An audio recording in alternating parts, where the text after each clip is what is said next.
दोस्तों, इंटरनेट को अगर आज के ज़माने की अलेक्जेंड्रिया लाइब्रेरी कहा जाए तो ये बिल्कुल गलत नहीं होगा, क्योंकि जिस तरह प्राचीन समय में अलेक्जेंड्रिया लाइब्रेरी के अंदर दुनिया भर का ज्ञान मौजूद होता था, ठीक वैसे ही आज इंटरनेट पर भी दुनिया भर की जानकारियाँ मौजूद हैं।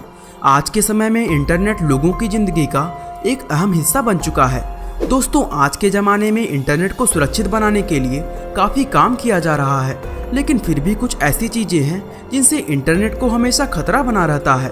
उन सभी चीज़ों में सबसे अहम होता है मालवेयर, क्योंकि जब से दुनिया में इंटरनेट आया है तभी से मालवेयर ने भी अपने पांव जमा रखे हैं।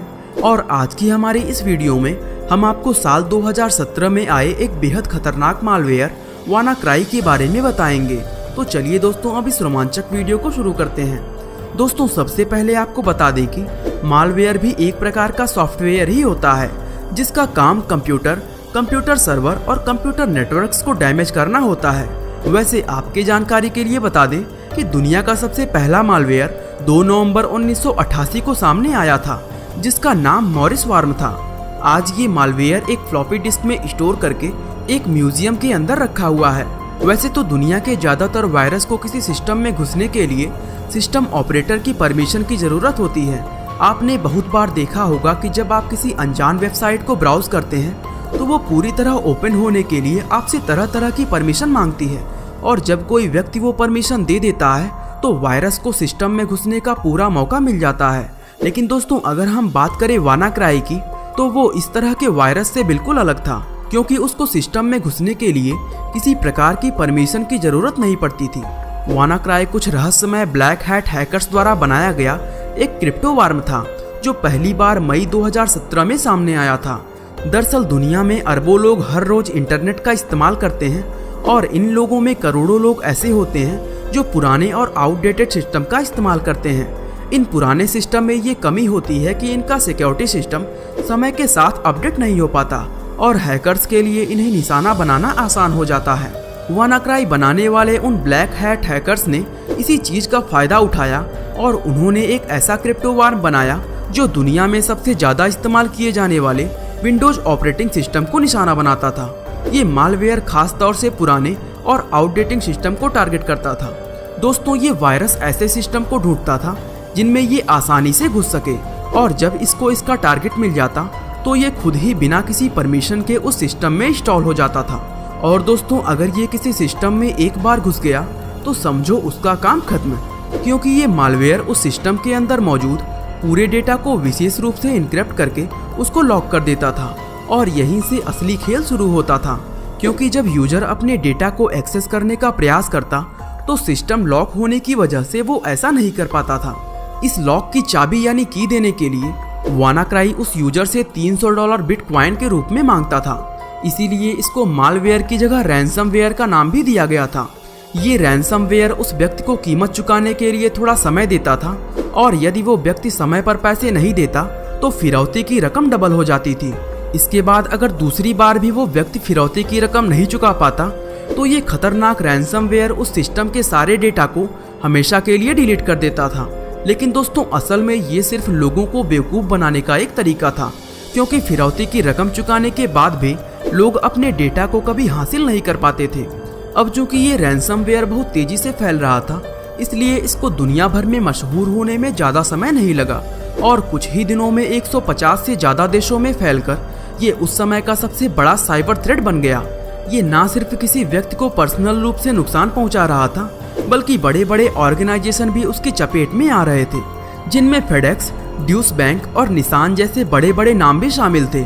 वीडियो में आगे बढ़ने से पहले हम जानते हैं अपस्टॉक के बारे में। दोस्तों, क्या आप शेयर मार्केट में इन्वेस्ट करना चाहते हैं लेकिन आपके पास शेयर मार्केट का कोई नॉलेज नहीं है? तो चिंता मत करिए, क्योंकि अपस्टॉक 1000 रुपए के शेयर मार्केट का कोर्स प्रोवाइड कर रहा है, जिसके माध्यम से आप पहले शेयर मार्केट के बारे में जान सकते हैं और फिर अपना पैसा इन्वेस्ट कर सकते हैं। दोस्तों, इसके लिए आपको डीमैट अकाउंट खोलना होगा, जो कि अपस्टॉक में फ्री में डीमैट अकाउंट खोल सकते हैं। इसकी खास बात यह है कि आप 100 रुपए से भी शुरू कर सकते हैं और म्यूचुअल फंड में भी इन्वेस्ट कर सकते हैं। इसमें कोई ब्रोकरेज नहीं होगा कि पहले 30 दिनों के लिए कितना ट्रेडिंग किया गया है।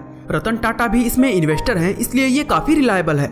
आप इसमें अपने दोस्तों को रेफर करके भी पैसा कमा सकते हैं। आपको बस डिस्क्रिप्शन में दिए गए लिंक पर क्लिक करना है और एक ऑनलाइन फ्री डीमैट अकाउंट खोलना है। अगर आपको डीमैट अकाउंट खोलने में कोई डाउट है तो अपस्टॉक की टीम आपको कॉल करेगी और डीमैट अकाउंट खोलने में मदद करेगी। दोस्तों 4000 रुपए का बेनिफिट पाने के लिए डिस्क्रिप्शन में दिए गए लिंक पर क्लिक करके अभी अकाउंट खोलें। यह ऑफर केवल कुछ ही दिनों के लिए वैध है। दोस्तों इस रैंसमवेयर के कारण अरबों खरबों रुपयों का डेटा दांव पर लग गया था। अब ऐसे में दुनिया को इस खतरनाक रैंसमवेयर से कोई वही बचा सकता था जो इन ब्लैक हैट हैकर से ज्यादा समझदार हो। और तभी दुनिया के सामने आया 22 साल का एक नौजवान ब्रिटिश हैकर मार्कस हंचिस।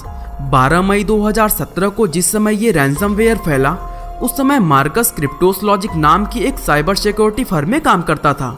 जहां पूरी दुनिया इस रैंसमवेयर से परेशान थी, वहीं मार्कस इस रैंसमवेयर को रोकने का तरीका अच्छी तरह जानता था। उसने सिर्फ कुछ ही दिनों के अंदर ही लोगों को इस रैंसमवेयर से बचाने के लिए एक सिक्योरिटी पैच बना दिया।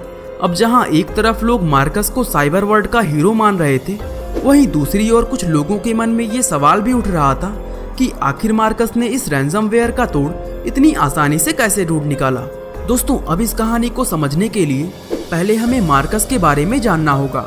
मार्कस का जन्म इंग्लैंड की डेवोन काउंटी में सन 1994 में हुआ था। उसकी माँ स्कॉटिश थी, जबकि उसके पिता जमैका से ताल्लुक रखते थे। मार्कस को बचपन से ही कंप्यूटर और हैकिंग में दिलचस्पी थी। उसने बहुत कम उम्र में ही हैकिंग शुरू कर दी थी। वह कोडिंग और हैकिंग में इतना समय बिताने लगा था कि इससे उसकी पढ़ाई पर भी फर्क पड़ने लग गया था।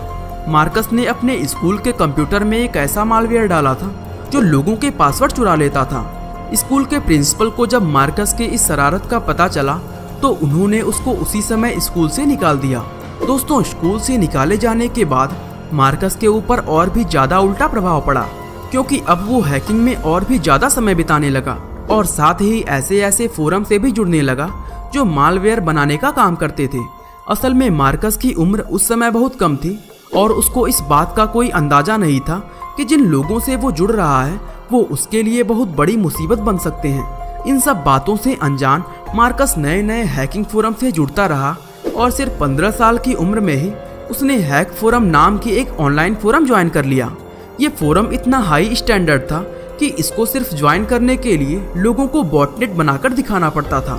अब बॉटनेट की अगर बात करें तो ये एक ऐसा मालवेयर है जो डेटा चुराने और सिस्टम को बंद करने की क्षमता रखता है। इसके अलावा बॉटनेट के काम करने का तरीका काफी हद तक वानाक्राई रैंसमवेयर से मिलता था। मार्कस ने बड़ी आसानी से बॉटनेट बनाया और हैक फोरम को ज्वाइन कर लिया और 16 साल की उम्र होने तक मार्कस एक जबरदस्त ब्लैक हैट हैकर बन चुका था। दोस्तों इस फोरम के जरिए मार्कस की बात विनी नाम के एक अनजान शख्स से हुई। चूँकि फोरम पर सभी लोग अपनी असली पहचान छुपा कर रखते थे, इसलिए कोई नहीं जानता था कि ये विनी कौन है और इसका असली नाम क्या है।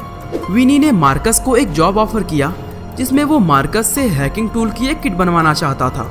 दोस्तों मार्कस ये काम नहीं करना चाहता था, लेकिन विनी ने उसको मोटी रकम का ऑफर दिया जिसे मार्कस मना नहीं कर पाया।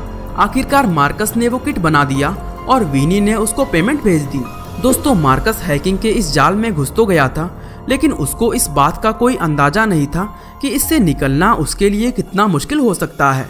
इस पहले काम के बाद विनी ने मार्कस से एक ऐसा मालवेयर बनाने की मांग की जो बैंकिंग सिस्टम को हैक कर सके।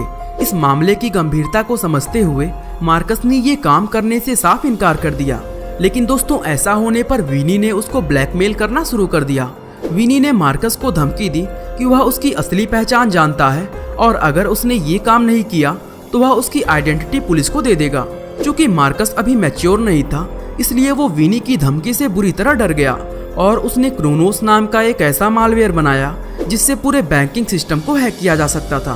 दोस्तों 19 साल की उम्र तक वह इसी तरह विनी के लिए काम करता रहा और तब जाकर उसको किसी तरह विनी से छुटकारा मिला। इसके बाद उसने मालवेयर टेक के नाम से अपना एक ब्लॉग शुरू किया और साथ ही क्रिप्टोसलॉजिक में एक व्हाइट हैट हैकर के रूप में काम करने लगा। चूँकि मार्कस काफी लंबे समय तक एक ब्लैक हैट हैकर रहा था, इसीलिए जब 2017 में वानाक्राई रैंसमवेयर फैला तो उसने उसका तोड़ बड़ी आसानी से निकाल लिया और रातों रात एक साइबर हीरो बन गया। क्योंकि सिक्योरिटी पैच बनाने के बाद पूरी दुनिया में उसकी चर्चा होने लगी थी। इस बात से तो मार्कस बहुत खुश था, लेकिन उसको इस बात का कोई अंदाजा नहीं था कि उसका पास्ट बहुत जल्दी ही उसके सामने आने वाला है। दोस्तों मार्कस को जब लॉस वेगास की डेवकॉन हैकिंग कॉन्फ्रेंस में बुलाया गया तो कॉन्फ्रेंस से वापस जाते समय एयरपोर्ट पर उसको FBI ने गिरफ्तार कर लिया। दरअसल FBI को पता चल गया था कि कि क्रोनोस मालवेयर मार्कस ने ही बनाया था और वह काफी समय से उस पर नजर भी रखे हुए थे। दोस्तों, मार्कस पर 10 आरोप लगे और 3 साल मुकदमा चलने के बाद उसको 2 आरोपों में दोषी पाया गया। हालांकि इन आरोपों के लिए उसको 5 साल की सजा सुनाई गई थी, लेकिन बाद में कोर्ट ने उस पर 1 साल कड़ी निगरानी रखने का आदेश देते हुए उसको जेल से रिहा कर दिया। दोस्तों, ये थी मार्कस की रियल लाइफ स्टोरी। अगर आपको हैकिंग से रिलेटेड किसी और शख्स के बारे में जानना है तो उसका नाम हमें कमेंट सेक्शन में जरूर बताएं। दोस्तों, अगर आप शेयर मार्केट में इंटरेस्टेड हैं तो डिस्क्रिप्शन में दिए गए लिंक से अपस्टॉक पर डीमैट अकाउंट खोलना बिल्कुल ना भूलें। बाकी आज के लिए बस इतना ही। उम्मीद है आपको हमारी आज की यह वीडियो काफ़ी पसंद आई होगी। और दोस्तों, ऐसे ही इंटरेस्टिंग वीडियोस को लगातार देखने के लिए हमारे चैनल को शेयर और सब्सक्राइब करना बिल्कुल ना भूलें। आपका बहुमूल्य समय देने के लिए बहुत बहुत धन्यवाद।